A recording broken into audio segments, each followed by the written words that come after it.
Hey, what's up guys? So in this video, we will see how to enable and set up Find My iPhone on the iPhone 17, 17 Pro and the 17 Pro Max. To do that, just open Settings, then tap on the profile icon.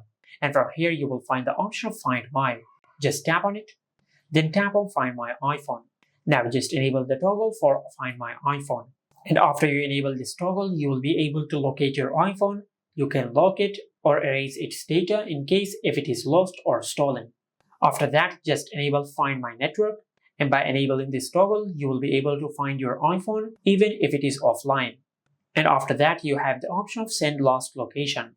And by enabling this toggle, your iPhone will automatically send its location to Apple when the battery percentage is critically low.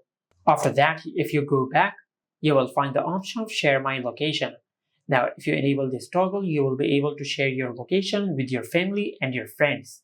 Now, to locate your iPhone, just go to your home screen and open the Find My app. Tap on Continue, then tap on Enable Notifications. Select Allow. Now, at the bottom of the screen, if you tap on Devices, you will find your iPhone in this section. Now, if you tap on your iPhone, you will find the location of your iPhone. And this is how you can enable and set up Find My iPhone on the iPhone 17, 17 Pro and the 17 Pro Max. Make sure to like, comment and subscribe. Thank you for watching.